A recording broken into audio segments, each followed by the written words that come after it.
Good evening, everyone. I'd like to call this evening's meeting to order for Tuesday, June 23rd, regular meeting for Chambersburg Area School District Board of Directors. Prior to this evening's meeting, the board did meet in executive session, talk over many executive session topics: safety, real estate, legal, and then after the meeting, the board will go back into executive session to do our annual superintendent evaluation process.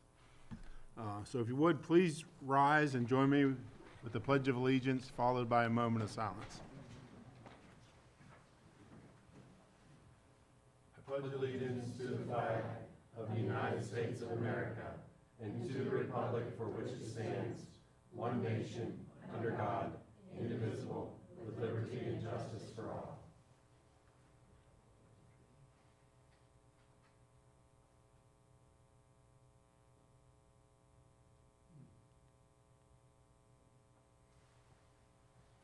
Thank you.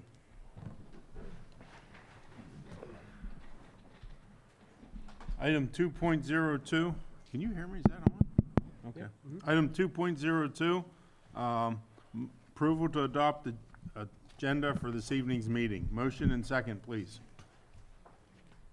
Move to approve. Motion by Mr. McKee, second by Mr. Haydick.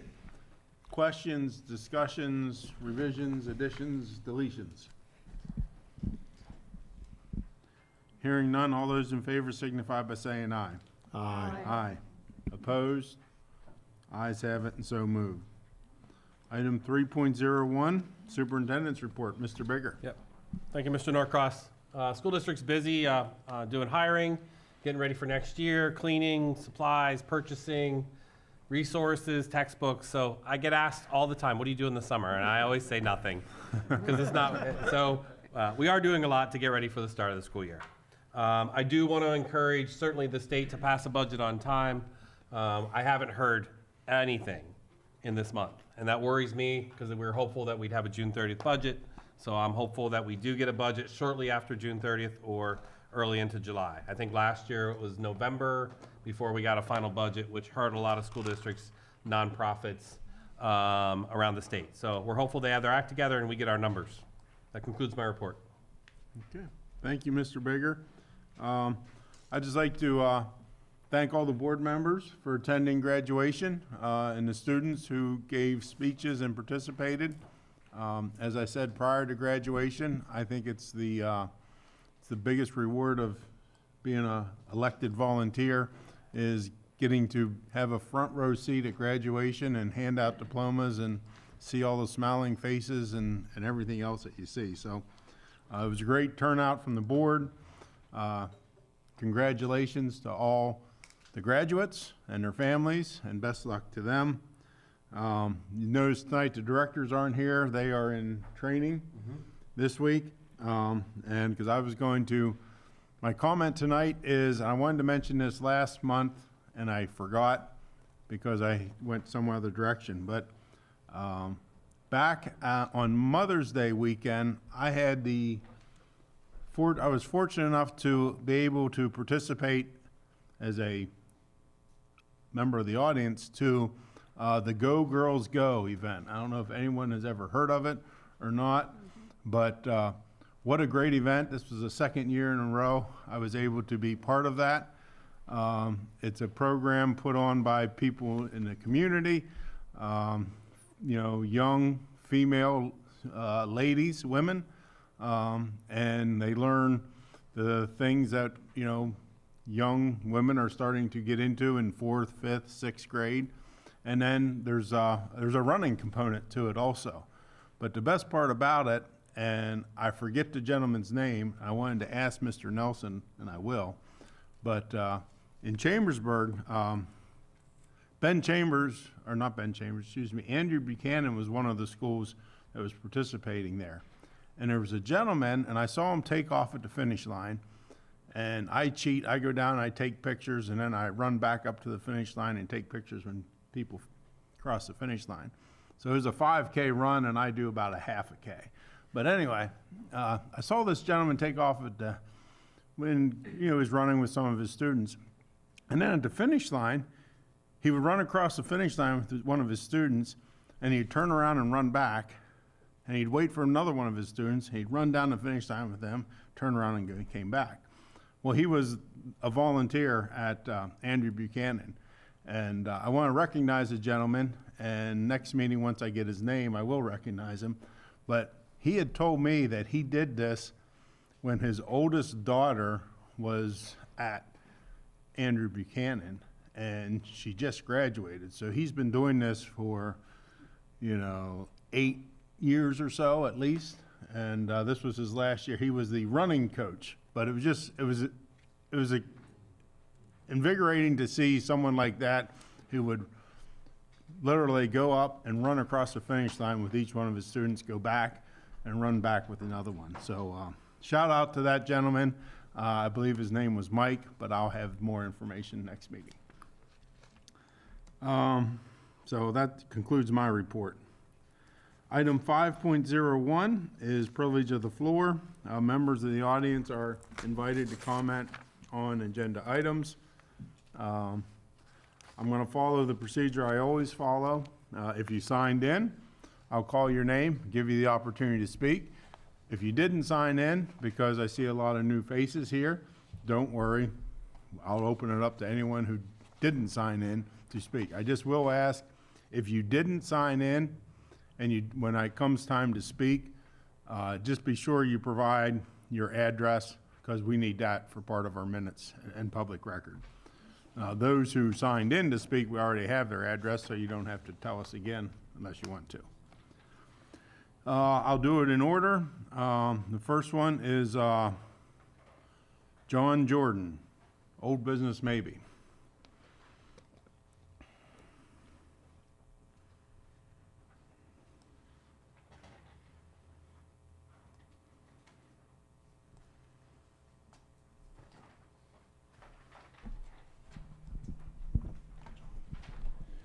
John Jordan. Tonight I'd like to make a comment, and I have some concerns and a criticism. So it relates to the last meeting we had here.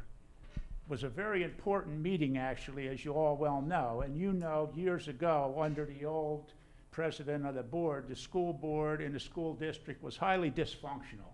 That's changed drastically. We have a new board. We have new administration. Everybody seems to be working smoothly, and everything's running very well from what I can see, and I come to a lot of meetings. So that being said, last week, or not last week, but our last meeting, we had a presentation by Chris and Tammy about the 4 things that were going to be our major cost in the upcoming years. A couple of them pertain to the building project, which will go away after a short amount of time. But the one key thing was special ed, which we all know is a big cost for the school. And it's going to continue to be there after the buildings are done, and it's never going to go away. So that being said, I'm sure that all of the members of the school board had that presentation in their packet. Now, we had to pick a new member for the board, who apparently isn't here tonight. So, saying that, we had a highly qualified special ed educator who put in for the job, and we had an old member from the dysfunctional board that apparently is friends with a lot of people. So you guys decided to pick 5 members, decided to vote for a member from the dysfunctional school board over a highly qualified educator who specializes in special ed. And I pondered since that meeting, why would you do that when you know that the special education guy would be a better fit in the board, especially with the up-and-coming problems with all of the special ed. So you guys decided, 5 of you decided to vote for your old friend from the dysfunctional board and pass up on the better qualified, in my opinion, person. Now, that guy's not even here tonight. So I think you guys should be ashamed of yourself for going that way. And the only thing I can think of that why you did that was because that guy over there, and I hate to say this, is a Republican, and I found out after the meeting, which I didn't know, that the other gentleman, who in my opinion was much more qualified, was a Democrat. And you guys probably didn't want another Democrat on the board. So that's the criticism part. But I hope we can continue to work as well as we have been, because I think we've come miles from the old board. Okay. Thank you, Mr. Jordan. Just as another note, comment to the audience who wish to comment, you know, we're looking for comment on agenda items that are going to be discussed tonight at our committee of the whole meeting. We also provide an opportunity to discuss anything else that you would like, any member of the public would like to speak. So I would just ask you, because looking at the list, and this is the fullest list I've seen in a long time here. Mrs. Staufer's shaking her head. So there's a lot of people who probably want to speak tonight. We're going to give everybody an opportunity. Try to keep it to, please keep it to an agenda item, and we will be using the 3-minute clock, even though our designated timekeeper. You got it? Tina's going to do it. All right. You get a raise tonight, Tina. Okay, the next member of the audience who signed up is Valerie Jordan. Ed, I'm not speaking tonight. Oh, okay. Thank you. Next one is Lori Rice, Transource.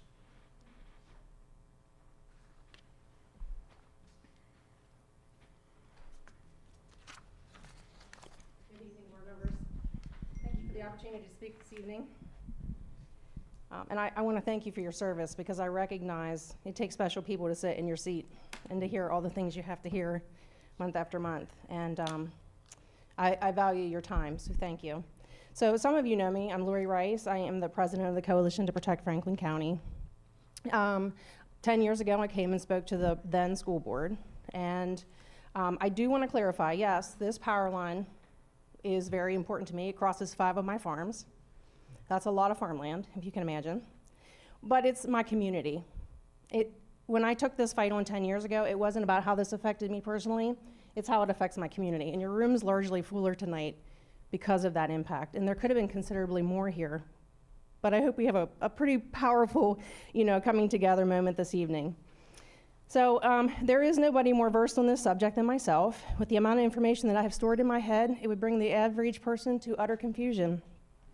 So I want to keep my points very brief and to the exact situation that you all were facing. This case has taken many twists and turns, and there's many more to come when it pertains to the legal fight. I want to clarify for you, the room, that TransSource does not have a certificate of public convenience. They are not recognized as a business or a utility in the state of Pennsylvania. The fact that any landowner, organization, county office, they would be trying to orchestrate dealings with landowners in any of those capacities is very premature. Making financial arrangements ahead of ever having your utility status, your business status, or a project awarded to you is quite frankly deplorable. And I think that speaks volumes to their integrity as a business. And I'm sure at this time they're entertaining the school district with quite a large sum of money, if possible. So when it comes to our lands, especially those that are dedicated to our students, our children, in my opinion, there is no sum of money that quantifies the degradation that'll bring to our school lands, our farmlands, or our community as a whole. And I feel as though anybody who's receiving money from TransSource to date is falling to what I consider extortion.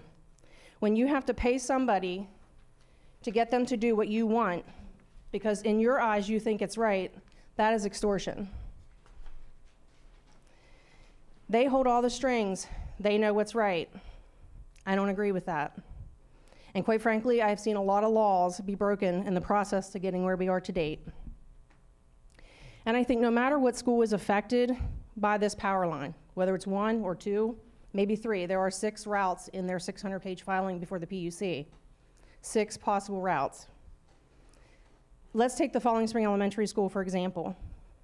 We've never been allowed to expand that building or grow that building wider because of the preserved wetlands that reside around that school. But yet, we are supposed to consider allowing a construction company to erect towers that stand 135 feet tall and that will consume 260-foot right-of-way. So they need exactly 130 to set the towers, because we're not talking small towers. Ma'am, go ahead and Sure. wrap up, please. But I Thank also you. want to say, those lands around that school are precious. What you see above the ground, you will see then again in the ground. So the fact that we don't expand a school building because of precious land, we would allow a construction company to forever devastate that land. The last point I'll make real quickly is, if that building would be used for our individuals who have special needs, sitting a child near the proximity of a line that's 500 kV or greater, which is what this line amounts to be, is not good for autistic children. It's not good for children with seizure disorders. It's not good with anybody with heart conditions. We really need to consider intervening and saying no. And that's what I'm here to ask tonight, that you just can work together. And as a school district, we can work through this and fight together. I appreciate your time. Thank you so much. Thank you. Okay. Paul Sick, TransSource.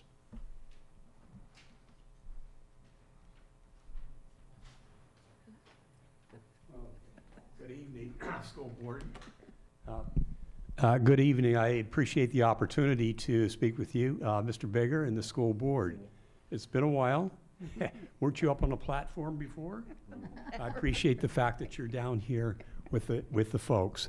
So as a former principal at Falling Spring Elementary, I want to say I support the plans and efforts of the Chambersburg Area School District leadership to implement schools of distinction by 2030. The plans will be a tremendous benefit in years to come for our community. I would also like to ask and urgently request the school board and directors to support Franklin County maintain a status as a county of distinction by 2030 by voting no to allow TransSource Energy to build a massive power line structure at the Falling Spring Elementary School. The proposed plan by TransSource Energy is not your typical power line, but a huge monstrous structure carrying enormous amounts of power that will diminish the quality of life and in eastern Franklin County. With our valuable investments in education, of which I support, please, I urge our school board directors to use their strong leadership authority to support our community and preserve the quality of life in Franklin County by voting no to TransSource. These lines, I don't know if you realize, these lines are of no benefit to Franklin County and will have a significant negative impact on our children and all of our students and its residents. TransSource Energy could easily utilize existing power line infrastructure upgrades to achieve their goal. However, TransSource has chosen financial greed along with a lack of concern for the quality of our children and residents of Franklin County. And I want to say this as a caveat, and I'm certainly sure it doesn't apply, because you as board members, you volunteer your time. As a former principal, I spent a lot of time in this room, and I appreciate the efforts that you put through. But I want you to think about this. It's quite common for a large, powerful company like TransSource to throw a barking dog a bone to keep them silent. Please don't accept their bone. And I honestly, sincerely believe that you know what's best for our community, that you'll do what's right. So the community is about to make a major investment in schools of distinction for 2030. And I truly support that. I think it's visionary, it's bold, and it's going to be good for the future of Franklin County. But please support and maintain the county of distinction for 2030 by eliminating TransSource, the plan for TransSource Energy. Thank you.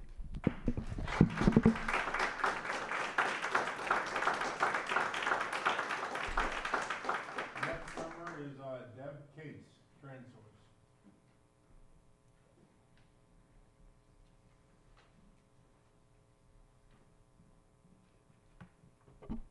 Good evening. My name is Deborah Case. I am a taxpayer, a resident, and part of the Stop TransSource Committee.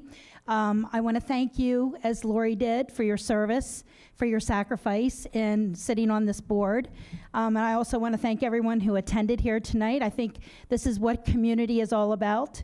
I just want to reiterate everything that has been said so far with regard to the TransSource project. And I just want to make it very clear that our commissioners signed a contract with TransSource that was completely inappropriate. It did not serve our community. It has misled our community into thinking that TransSource has been approved for coming into our community. That is the furthest thing from the truth. As Lori said, they don't even have a CPC, which means they cannot do anything at this point. The Pennsylvania Utility Commission already told them no, and at the state level, by constitutional right, that should have been it. But unfortunately, as Lori said, they do not have any integrity, and they'll do whatever they can to get what they want, and at the price of the people who are paying the rates. And it is heinous what they are doing. It was heinous that our commissioners entered into that contract, and I am begging you, as our school board, please do not make the same mistake. TransSource has led people to believe a lot of lies. They've promoted things on local TV channels, newspapers that are not true, and I swear to you, they are not true. And so do not be taken in by this company, because they serve no purpose to our county. All they do is want to destroy us, our farmland, which we'll never be able to recover. They want to take our water. Just please, I'm begging you. Just as a resident, someone who has grandchildren in the school district, please do not enter any contract with TransSource. Please stand on the side of Stop TransSource and help us to protect Franklin County. Thank you. Next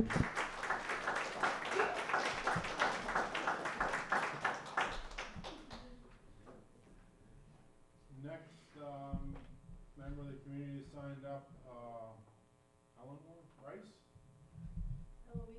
Eloisa Rice, I'm sorry, yes. Sorry, ma'am. Hello, good evening, and thank you to everyone present here in this room. I wasn't going to speak, but then I felt really inspired.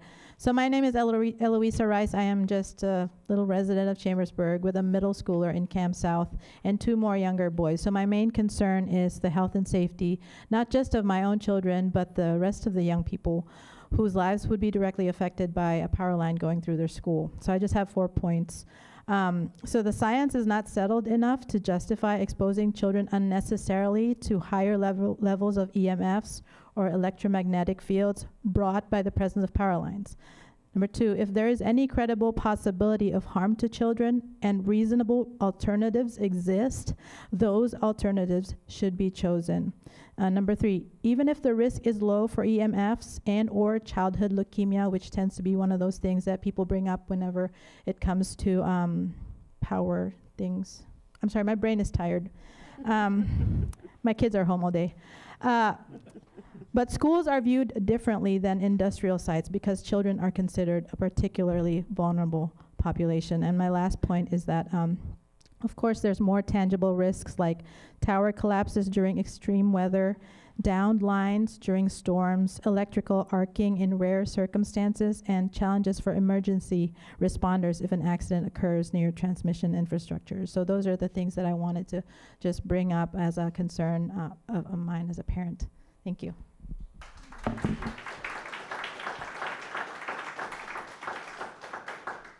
the next one is on the back page, which doesn't have lines on it, so I'm not sure if it's for Joanne and Glenn Winger or Kate Boyd. Or maybe if you both signed up, then Mr. Winger, you can go first.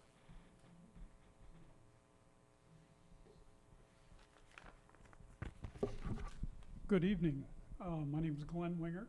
I was just counting 57 years ago, I graduated from Cassius, so it's been a couple years, but I just want to thank the board for your dedication, your effort.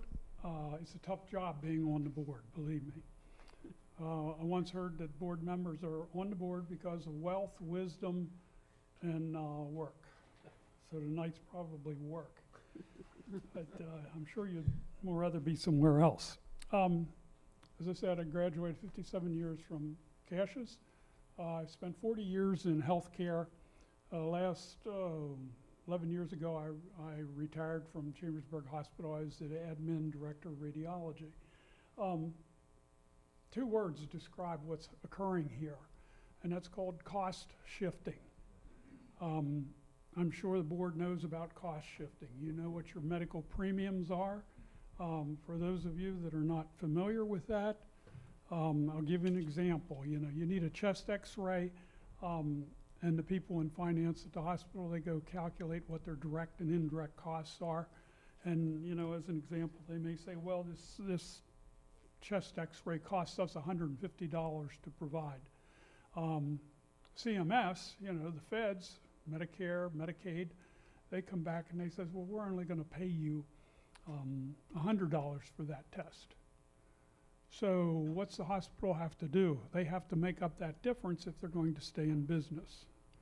And they're making it up based on your insurance premiums that you're offering for your employees. I think everybody's pretty much familiar with that, but that's what's happening. And what is happening with TransSource is analogous to that. Folks in Fairfax County, they don't want to pay for the transmission lines. You know, they don't have impact fees down there, okay? This is really an impact cost that's hitting. And they're expecting people in West Virginia, Pennsylvania, to pay that cost. I think it's pretty clear what's going on here. PUC, well, let me back up. Your electric bill is basically composed of two factors: generation cost and transmission cost. Generation cost is pretty much capped by the PUC and government agencies. Transmission cost isn't. So TransSource basically has a free hand. They can build all they want, and it's going to show up on your bill, on your electric bill. So I would just encourage you to consider that. I know you're dealing with expenses all the time, and it's a challenge. Thanks again. Thank you.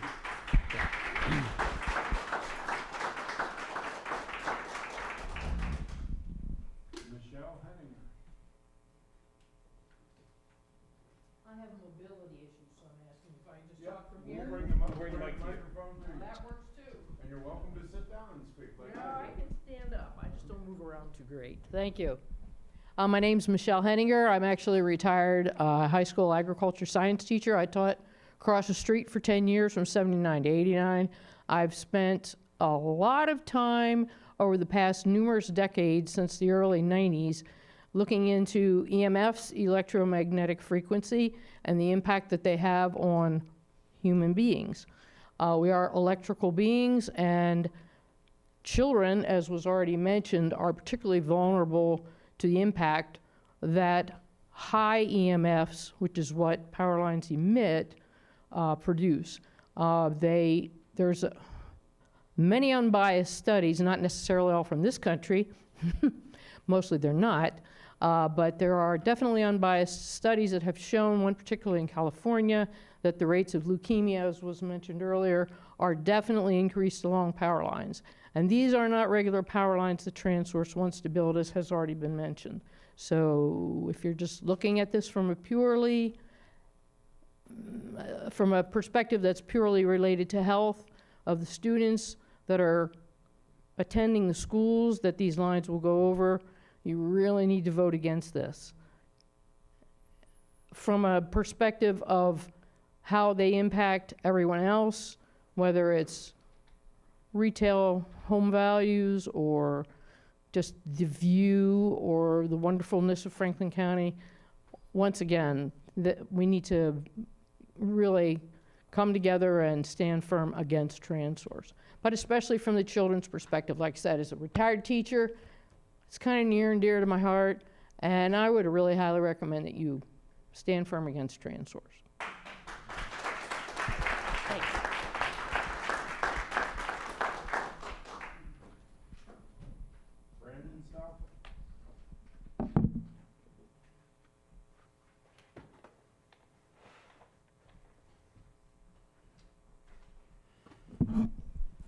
Good evening. I'm going to keep it short because I think most of the audience has already given the highlights here. I have 2 kids in Chambersburg School District, both of which attended Falling Spring Elementary. Both now moved on to Cam South. So these are both schools affected potentially by this decision.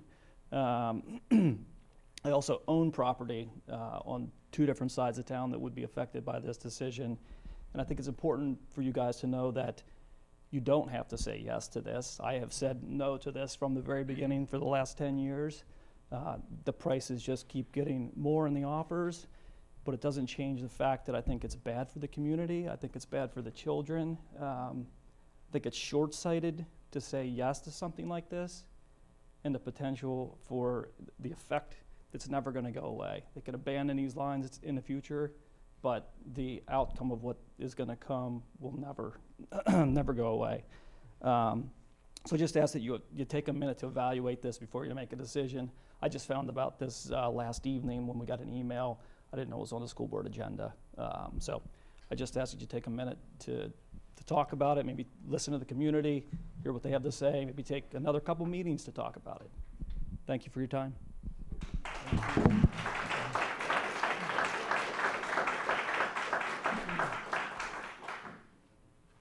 And horrible with names, but Lance. Yep. Sourbeer. Yes, sir. Good evening. My name is Lance Sourbeer. I've been a resident of this county, Chambersburg School District, most of my life, and graduated here in 1982 from this high school. And the only time I've lived away from here was my service time in the Air Force. Bought a house on Church Road in 1989, so I've been paying taxes for a long time. Okay. My reason for getting involved with Lori from the beginning on this TransSource issue is, A, it's not needed. We don't need it. And please, and I have to set my move forward conservative, let's produce business, let's do that aside here, because it has nothing to do with that. This is about serving Northern Virginia, DC area, and putting it on our backs. But now let's come down to what we have here at Falling Spring. So my daughter went to Falling Spring. I enjoyed Dr. Six's guitar music every year. And when we look at that location, what an idyllic school. And then we have the Tim Cook Memorial that's there. When the PUC judges came out 10 years ago, or was that 10 years ago? And the one judge said, what's her name, Elizabeth? She said, oh my kids ran track here. This is the best cross-country course that we go to. Ladies and gentlemen, it's going to destroy that course. Not only that, that school and that area right there, so I work in the environmental field, that's sitting on a limestone karst. Drive past the Falling Spring right now and look at what deplorable condition it's in. It's horrible. This doesn't have anything to do with our school and your budget. This has to do with our community. That, if we go in there and the depth they have to go down and blast to put those towers in, don't think for a minute they're not going to disrupt that karst. And that karst runs clear out to Duffield. It's not just here. And please look at the route and drive that route and look at what it's going to destroy. Just the view shed of what it's going to destroy. I have people in here from all over the world for my work, all over the country. You know what they always say when we drive them around? My gosh, you live in a beautiful place. You are so lucky to live here. I've been in all 48 lower states with my travels with work. You know, I can say I love Montana, I love Idaho, I love all these places I've been. But when I come back home, this is a glorious place to live. We have a great school district, and Falling Spring Elementary is a great school. Please keep it that way. Thank you.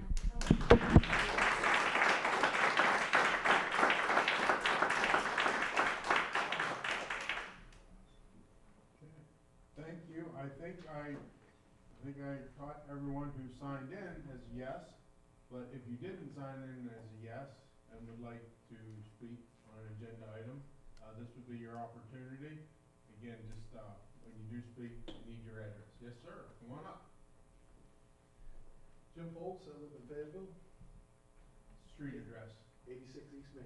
86 East, okay. Thank you, I'll be sir. very brief because everybody before me brought up most of the things I wanted to talk to. I'm by no means an expert in this, and I just wanted to bring. You want to use the microphone? I have a big mouth. We have people live. Yeah, no problem. You're on YouTube. Okay. Well, what I wanted to bring to this is I'm a former Maryland, happily former Maryland resident, okay? A lot of this, as the people before me said, has to do with who benefits. And one of the reasons this project is even being considered, put aside all the ramifications that everybody spoke about, health, cost shifting, taxes, revenue. Maryland has not built a new power generation plant in years. It has long relied on importing, and I emphasize cheap, electricity from neighboring states. The reason for that is because they made the decision to do away with fossil fuel plants and coal plants, and that's within their right. One of the things I love about our country is we have 50 states. Each state is an experiment of democracy, right? Let Maryland live with their decisions, not cause Pennsylvanians to have increased costs, health concerns, farmland destroyed, and everything else so that they can have cheap electricity. Let them invest in their power plants, in their transmission lines. Let them elect the politicians that make that happen. In Pennsylvania, I'm hoping that you guys believe in representative democracy, and everyone here who has spoken so far is against this. I got off work, ate a plate of spaghetti, ran right out here to talk to you guys. I'm not a big politics person, but this is on its bare face benefits Maryland, maybe Virginia. In no way does it benefit Pennsylvania. In no way. You can't point to anything. Maybe if TransSource was here, they could jigger something up. I don't know. Make it up. I don't know. So we have to stand against this, in my opinion, and I hope that the board will join the petition against TransSource for those reasons. Thank you all for being on the school board and for representing your community. We appreciate it, but we hope that you will represent us truly. And I think I speak for everyone here that spoke about TransSource. We don't want it. We don't want it. But further, there is no good argument for it. There is none. There may be some incentives that have been passed around, as someone said. I don't know. I'm not going to speak to that. I don't care. You guys are representing our community, and I thank you for that, and I hope you'll be faithful to the comments here tonight. And I appreciate your time and your service. Thank you very much. Thank you.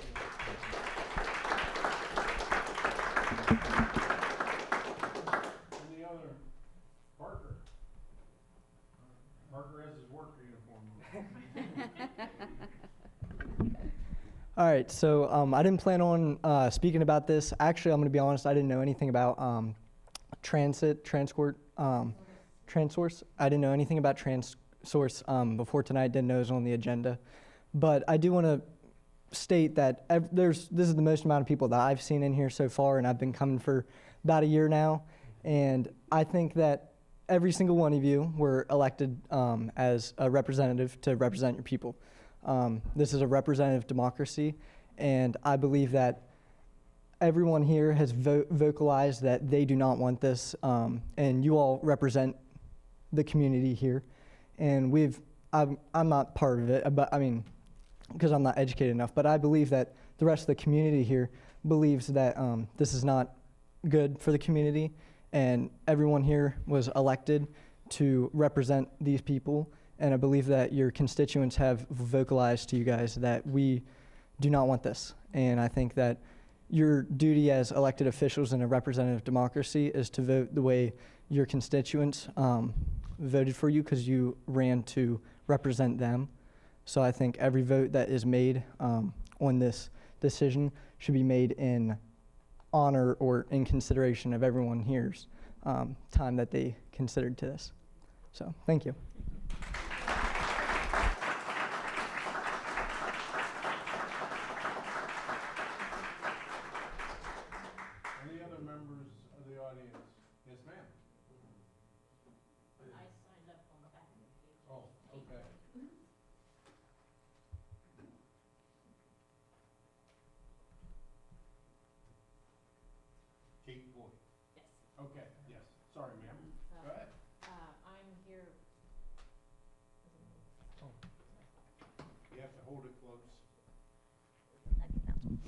I'm here in regards to TransSource, like many of you are. Our family's farm is located almost across from where the 40-acre substation is going to be put on Old Scotland Road. And then the current power lines that I'll be connecting to are 75 feet tall. And of course, as you know, the new ones are going to be 135 feet tall, so practically double. And they are going to emit a huge amount of radiation and EMFs. And I pretty much want to go at from the health perspective. I'm electrically sensitive, so I can't hold a cell phone for very long. We don't have Wi-Fi in our house, so I react to a lot of stuff. And I have 2 small children and that are under 5, and my youngest, they're both electrically sensitive, but I discovered with my youngest that she was electrically sensitive when I was pregnant with her. I was holding somebody's phone that was 5G. Those are death machines, but they emit so much EMFs. And I was holding it for maybe a minute or 2, and she started kicking violently inside me. So it's like, ugh. So I turned off the 5G part, and she stopped kicking after a minute or 2.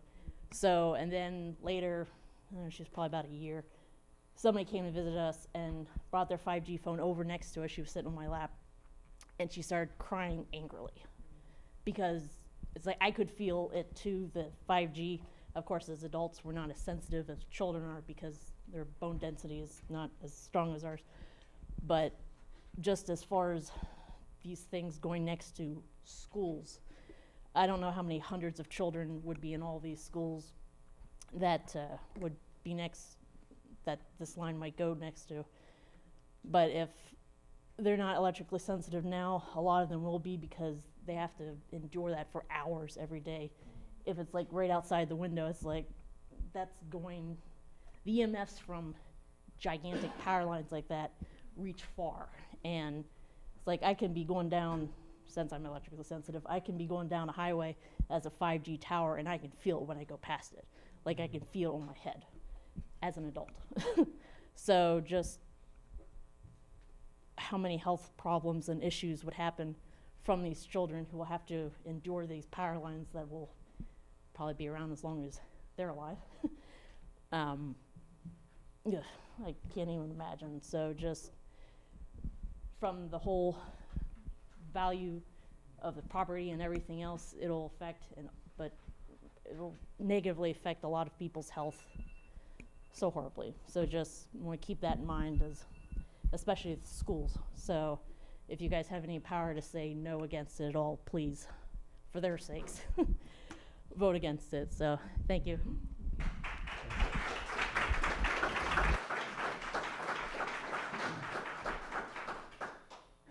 Other members of the audience who would like to make public comment this evening?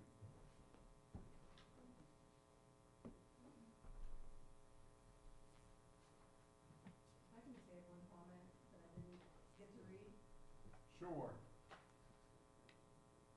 In the state of California and sweeping from the west coast to the east coast, overhead power lines are now recognized as a #1 carcinogen. So we are now recognizing, and that's a fact, you can Google that. Thank you. You're welcome.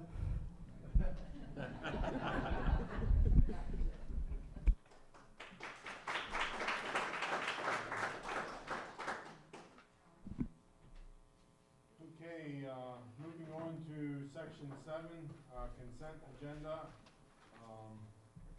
As was mentioned earlier before we came into the meeting, there was not a committee of the whole meeting this month. So these are all new items, all 29 of them. What's the board's wishes? You want to go through them one by one, or just want to pick out? We'll do it. We'll do the way we normally do it, I think, is what the consensus I'm feeling, sensing, witnessing. That if there's any item that a board member wants to pull out, discuss individually, and vote on separately, we will do those items first, one at a time, and then we'll do the remaining items as a consent, one vote for however many more are left. So I'll flip the order a little bit because there wasn't a committee of the whole. Fair enough. Switching it up a little bit. So, any one of the 29 items that any board member would like to hear from the administration, discuss, have questions, or make a comment on, we'll go through them one at a time. Can we pull 707 and 714? 707 and 714. 706. 706. 705. 705.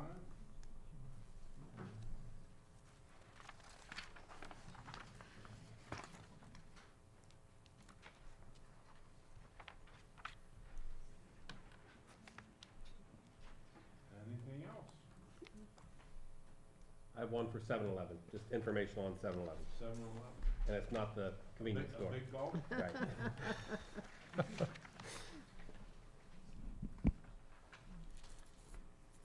Okay, we're gonna do the ones that we pulled out first, and then we'll do the rest of them. So we're gonna do 7.05, 2 K-3 literacy coach positions. Yes, Mr. Bigger, do you wanna, Mr. Nelson? We'll start with the question, whoever had the question first. Okay, I don't know if you don't wanna mention anything? Okay. I mean, I can. if Yeah, you- please do. Yeah. Yeah. You know, we've been working on the reading by third grade goal to really ramp up our performance across the district. We invested almost $1 million into this program, and we're getting to the end of those funds. These 2 positions gets us close. We do have to sit down and finalize the numbers, but we're excited as we emulate and try to model what the Mississippi Miracle has done with students in reading in that state. And literacy coaches were our primary strategy in that state, recovering from the 40th to almost the top 10 performance in the state. So we're pleased to get these started, get the job descriptions so we can post the positions and get folks on staff as we do an all-out push for our students to read by third grade. And I just wanted to make sure that the public heard why we were hiring these literacy coaches, because I feel that it is an extremely valuable aspect of the Reading by Third Grade project. I certainly support the AI program that we approved a couple months ago, but I did read an interesting article recently that talked about how important the personal aspect of education is with these AI programs that are being used, and the one that we have approved was mentioned in the article. If there's not adequate personal involvement, these programs are not effective. And so having these literary coaches doing the professional development that we're doing and so on is so important, in my opinion, based on a lot of reading that I've done about the topic and so on. And I just want to thank the administration for pursuing avenues to improve our Reading by Third Grade initiative. Mr. Bigger, I just wanted to clarify for myself.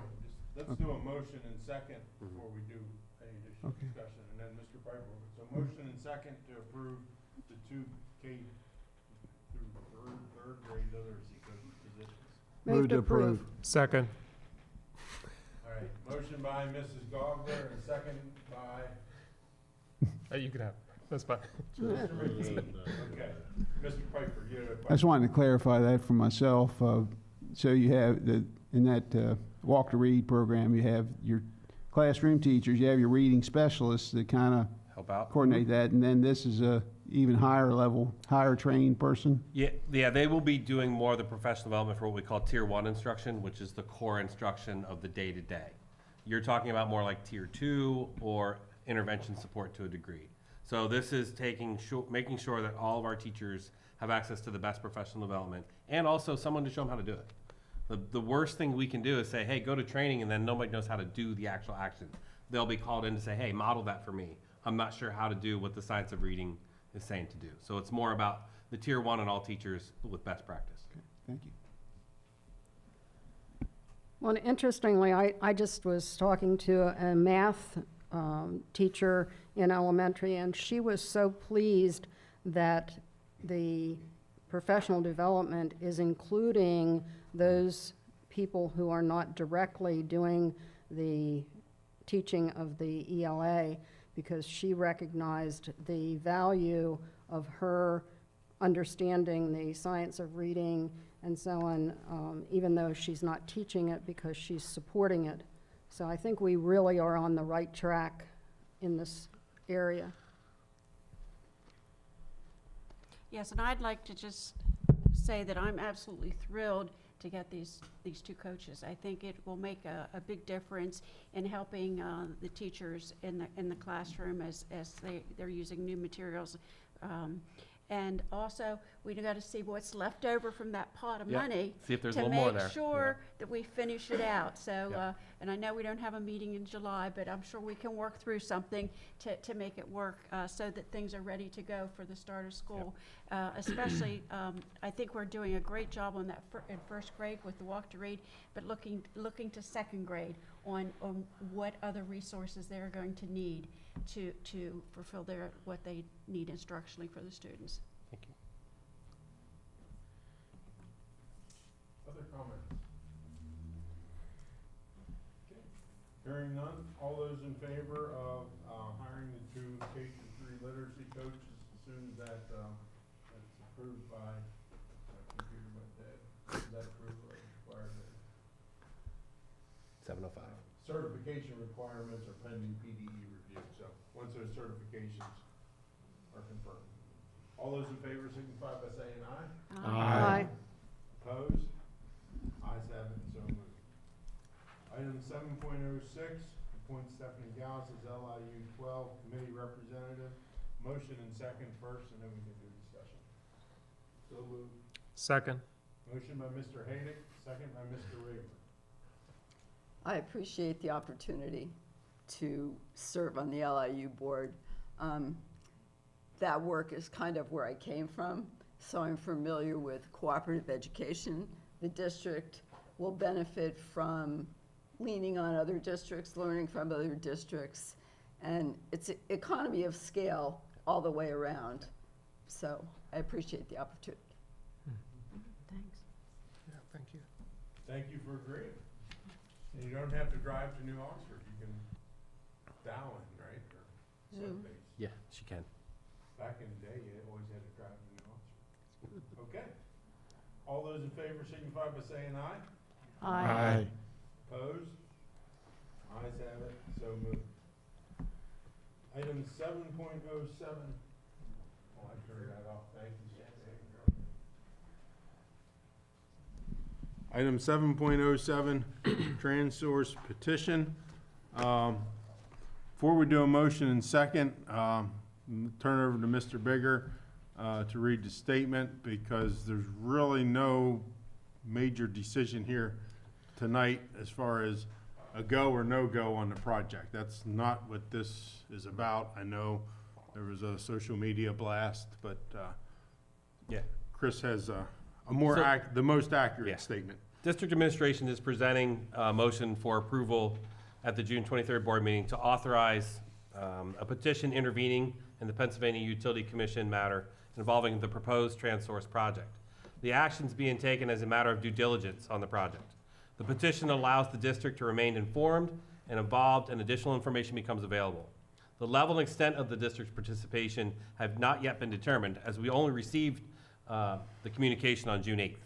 We are certainly a novice in this topic, and we need to continue to be educated, but we feel this action needs to be taken tonight to get us started. We are aware that the potential impact could be to Cam South and/or the Following Spring Elementary School. The June 8th notice did not have any timelines or notice, and we were surprised by the quick turnaround in which we had to vote on this. So it was a very quick turnaround. So that surprised us, so we're thankful for your education from the community tonight. And we have not received any pending offers, information, or financial gain whatsoever from this conversation. Right. So that concludes my statement at this time. So this is a new item to the board members, as Mr. Bigger said. I mean, district was notified June 8th, 2 weeks ago, less than 2 weeks ago. So, no committee of the whole, so we couldn't discuss it then. So it's up to the board. We need a motion and second. Vote yes, vote no. table it, get some more information, vote later. What's the board's wishes? What are the board's wishes? I'll make the motion to approve the authorization of the filing of the petition to intervene. Second. Motion by Mrs. Gogler, second by Mr. Haydick. Okay. Questions, discussions, comments, wishes? I'm very much in support of all of you that are sitting out there. I don't want this for our community as well. But all of a sudden, I don't have the background on it that I need to have. So the question for me is, how can the school district help you? And as I'm starting to get information, intervening, it may look to the community like we're joining forces with them. I don't want that to be the perception or the understanding in any way. You know, I don't want that. And that's some information that I gained that I don't want it looking like that, even though we would. We can perhaps have somebody at the table if we intervene, but I don't know I need to know what is the best way that the school district can help you. And I don't know that I know that right now or have accurate enough information. So I'm in support of it not happening, but how best can we do that? So to vote to intervene when I really don't know all the details of what the intervening means for us. And you know, this thing of us getting money for being part of that, I had never heard anything about that.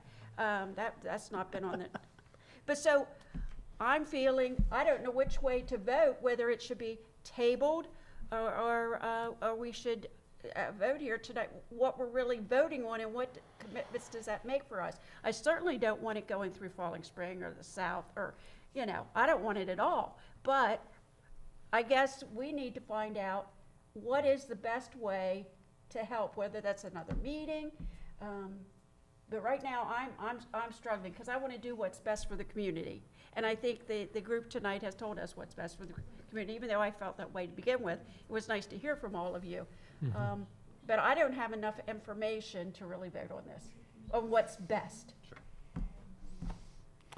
To intervene means we have a seat at the table to share our concerns that it's not something we want. Is that what I understand by intervening? That's my understanding as well as Okay. of today. Again, we only got this June 8th. We're learning about everything. Right. Right. So we become a party. If we vote no tonight, then we don't have a seat at the table. We have no legal grounds to speak up whenever this actually goes. Okay. But how may I guess I don't understand when we were versed on this that we would look like we joined forces with TransSource. No, it would look like we're intervening with those who are objecting it. We're intervening only on the behalf of the school district to say we object to the Falling Spring and Camp South. While it looks like we're supporting the others as well, but we have two schools we have to take care of. Right. And we're there just to represent those schools. Okay. The community's there to represent their properties and their businesses. And so by party, I think we all naturally are a party against something, is my understanding of how this is going to work. That's correct. Okay. That doesn't mean we're paying their legal bills. No. It doesn't mean, it means we're supporting against, you know, from our view. That's, again, I'm going to be apologetic to the public, but, you know, we were put in a position very quickly from June 8th till now to understand a very complicated issues that you have 10 years of knowledge of. And we're catching up. So bear with us. We thought was going away.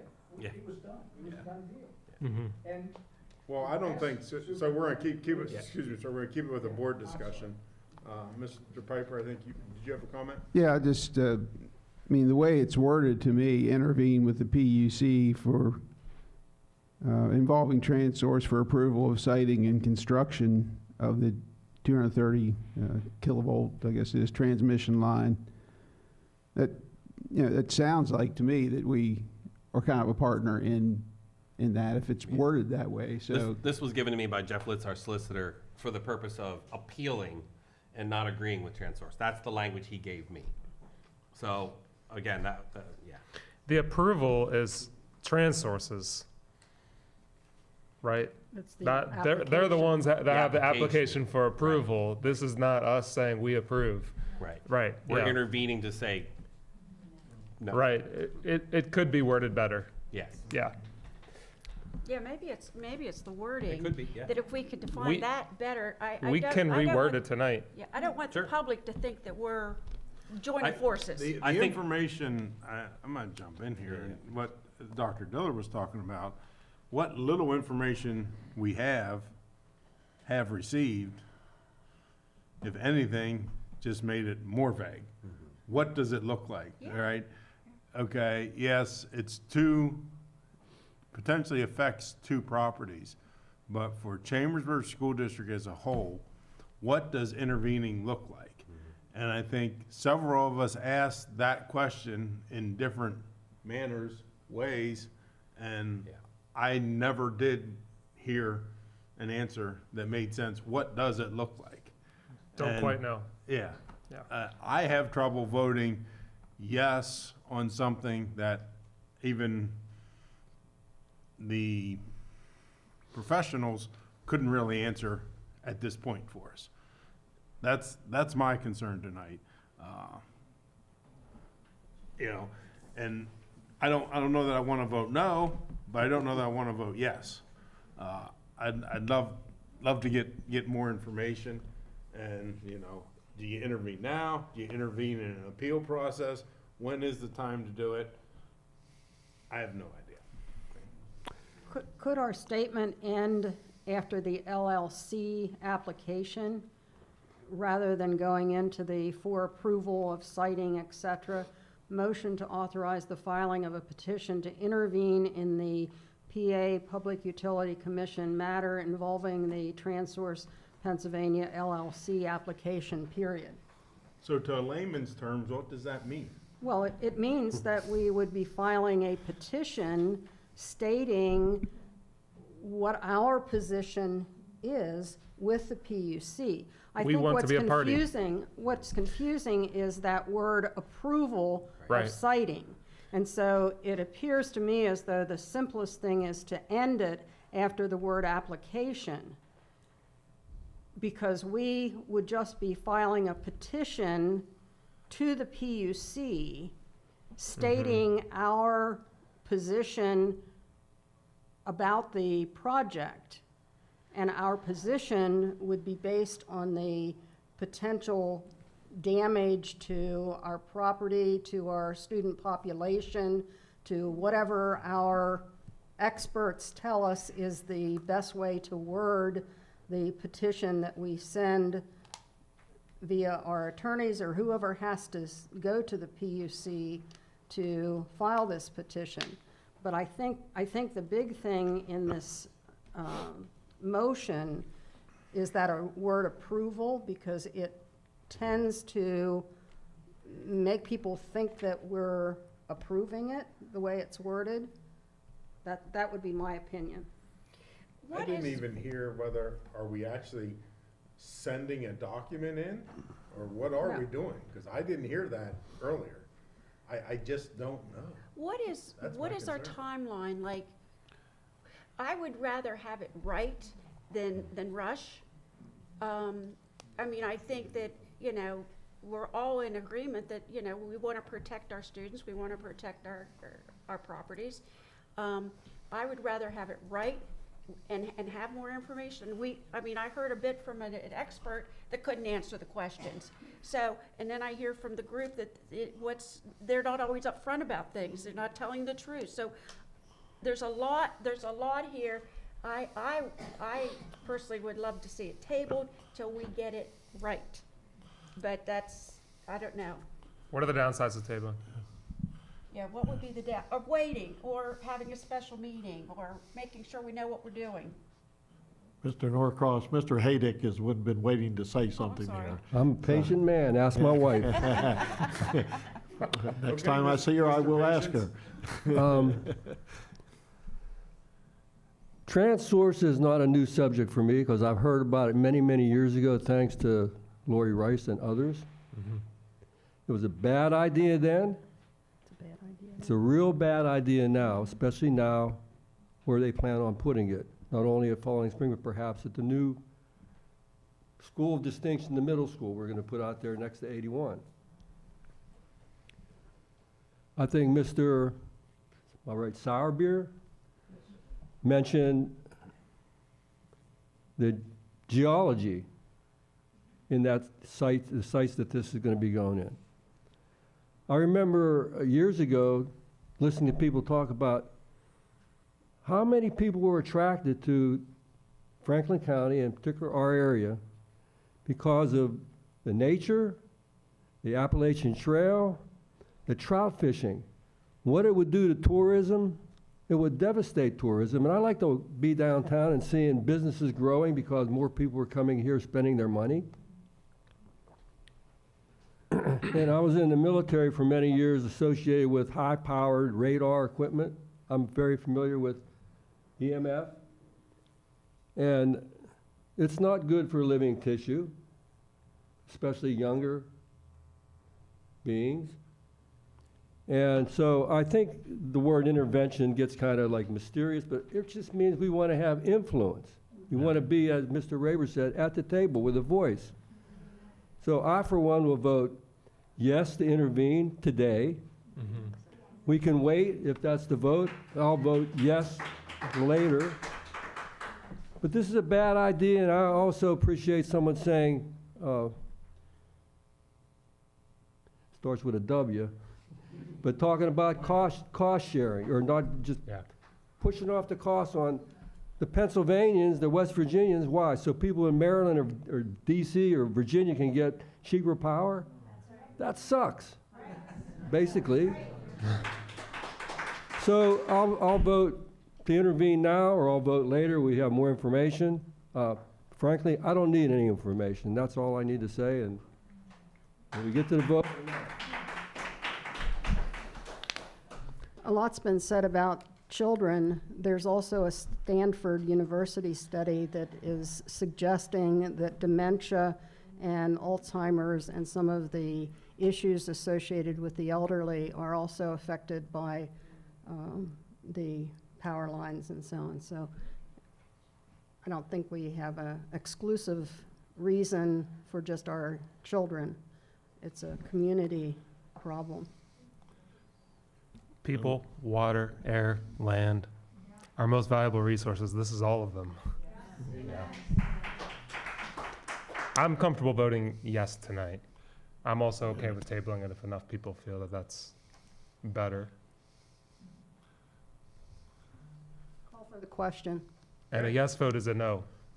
Called for the question, so we have a motion and second. All those in favor signify by saying aye. Aye. Aye. Aye. Well, wait a minute. What Let's do a roll call, okay. Let's do that. So, let me rephrase this. Sorry. That's okay. I'm the old guy here. I guess I understand the Robert's rules better, but anyway, so there's a motion and a second on the table to approve the administration's recommendation to intervene. So we will do a roll call vote on that motion and second. Mrs. Stauffer, roll call, please. Dr. Diller? Yes, with reservation, because I want to make sure it's right, but I want to support. Okay. Mrs. Gogler? Yes. Ms. Gauss? Yes. Mr. Haydup? Yes. Mr. McKee? Yes. Mr. Norcross? No. Mr. Piper? Yes. And Mr. Raber? Yes. Motion passes 7-1. Item 7.11, Memorandum of Understanding and Addendum with Franklin Learning Center. Motion and second to approve item 7.11. Move to approve.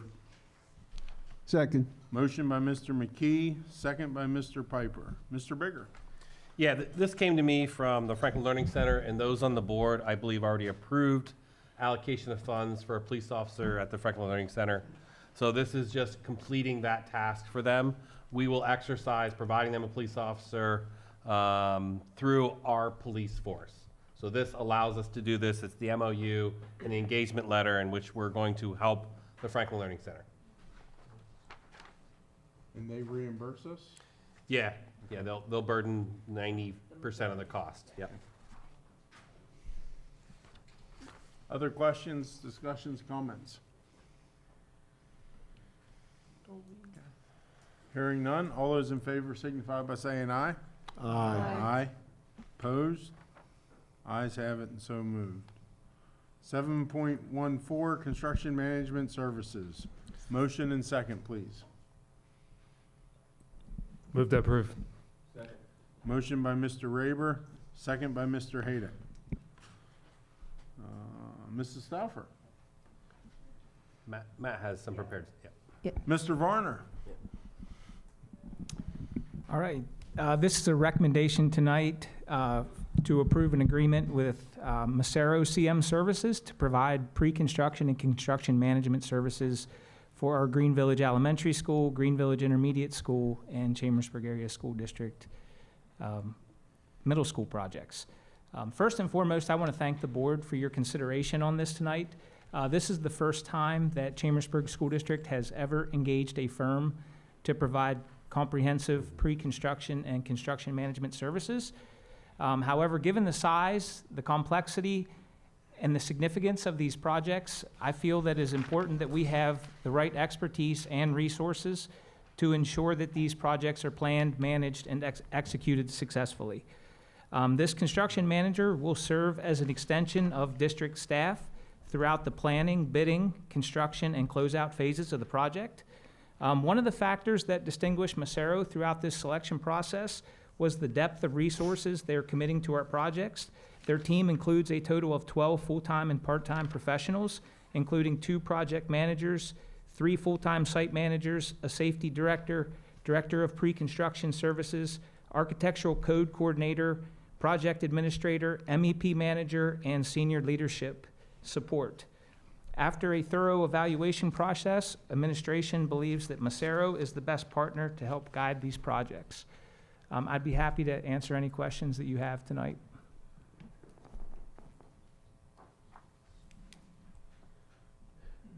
I really like that we're going in this direction. I know early on we had talked about, for those of you who don't know, Mr. Varner is excellent at what he does, managing all our facilities. Amen. And we had talked about possibly he would manage some of this, which is, I really appreciate that from you, your willingness. But I also recognize you have a really big job already.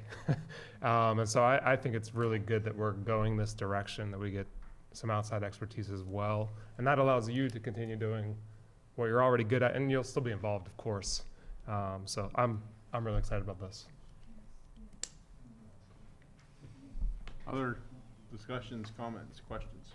It's about 1% of the project, so it's not a less huge. than one, yeah. And I'm assuming the thorough evaluation included all the references to the other school districts Yep. that have used this firm. You know, sometimes there's problems and sometimes there's not.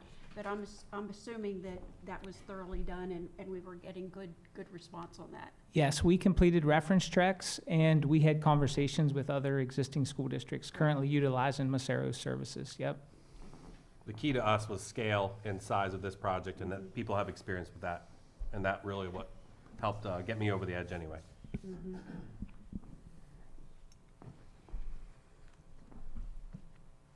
No other questions? All those in favor signify by saying aye. Aye. Opposed? Ayes have it and so moved. Now we will do the rest of the items in one vote. So a motion to approve items 7.01 through 7.29 with the exception of the 5 that we've already voted on. Those 5 being excluded from this next vote are 7.05, 7.06, 7.07, 7.11, and 7.14.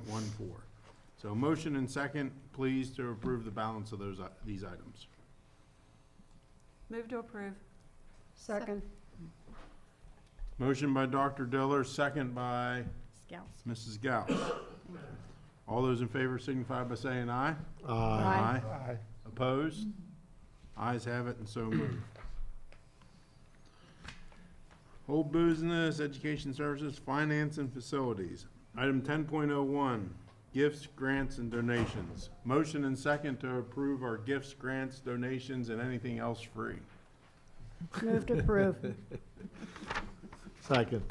Motion by Mrs. Gogler, second by Mr. McKee. Comments, questions, discussions?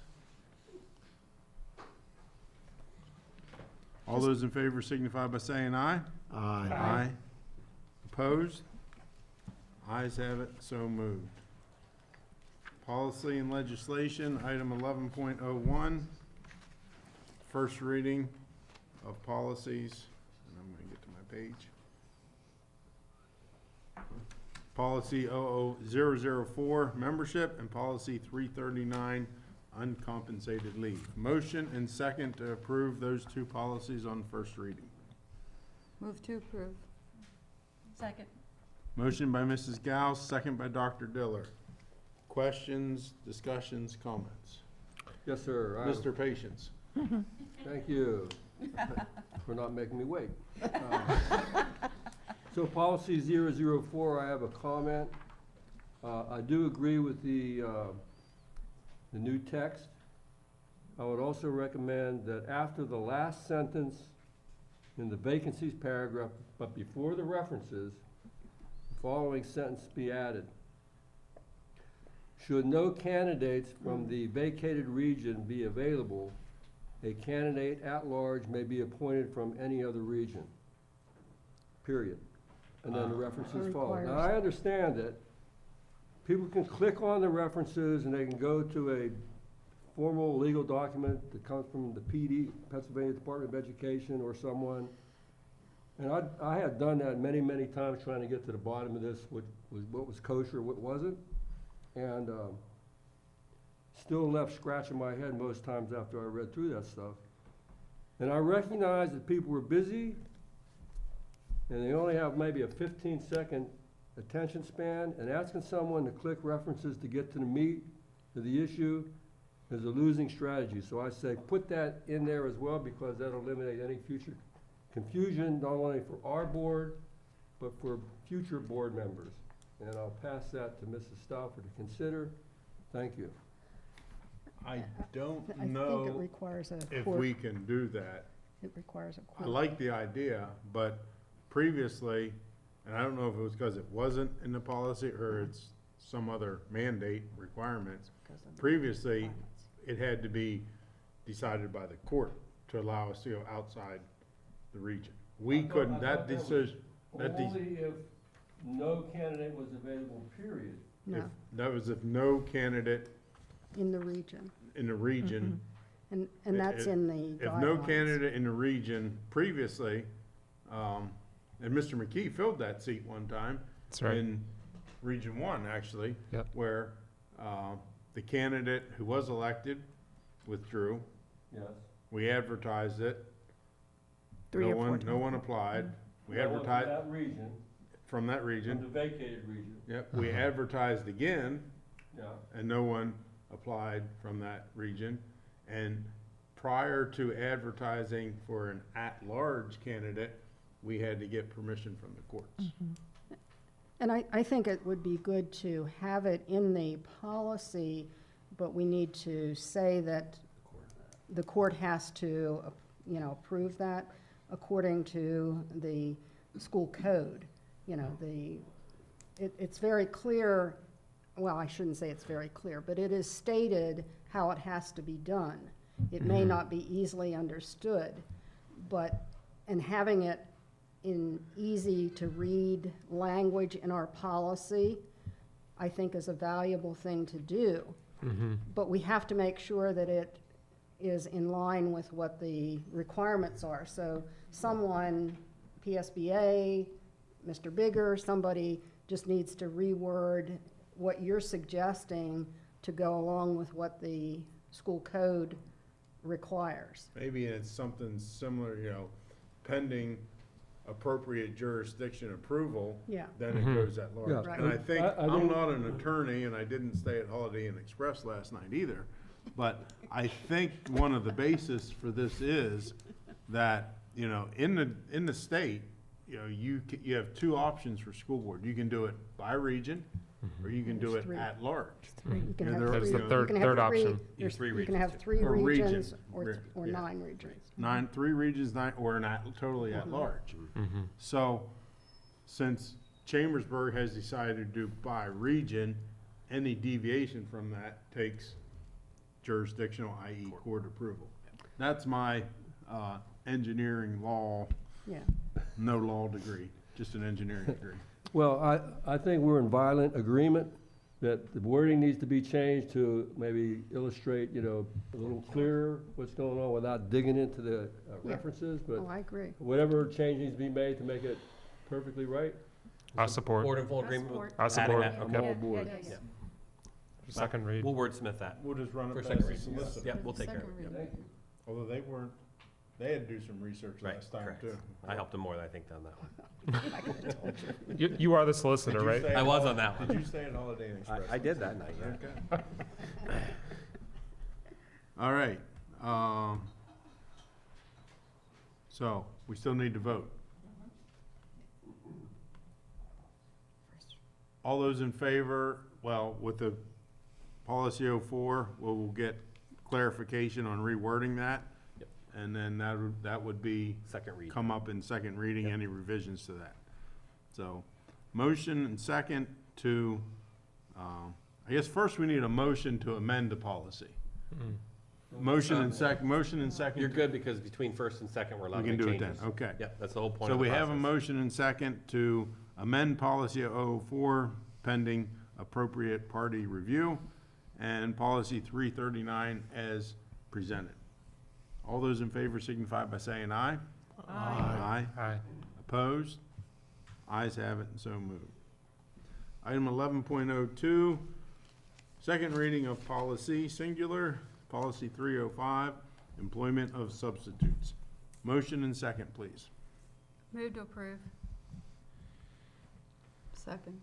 Motion by Dr. Diller, second by Mrs. Gauss. Questions, comments, discussion?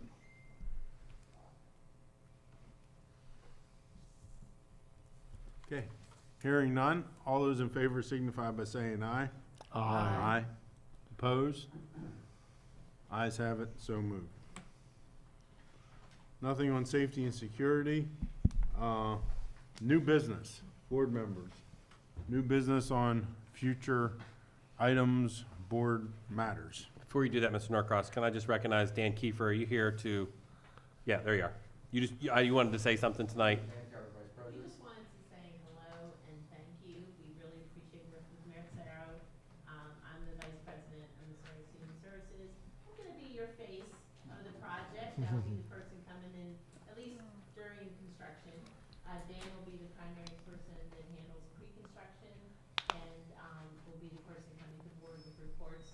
But between the two of us, we'll be the people you'll be seeing, and we're looking forward to being a part of the staff and helping this project move forward. So thank you very much for the vote of confidence. Welcome to the team. You're welcome. Thank you so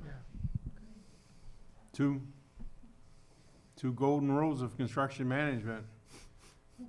They are, On time and on budget. you're hired.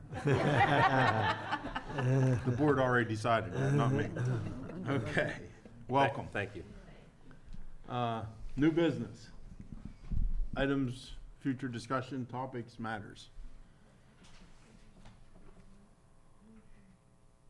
I have one, and maybe we can do it in Friday folder or whatever, but on the vote tonight for intervening, one of the questions we all had was, what's the bill gonna look like? And again, we don't have an answer. So I would suggest that we track what these costs are as we start getting legal bills, and hopefully they're not too big and not too long, and it doesn't drag out too long. Any other thoughts or ideas? Okay, information vacancy summary is out there, and with that, meeting's adjourned. Thank you.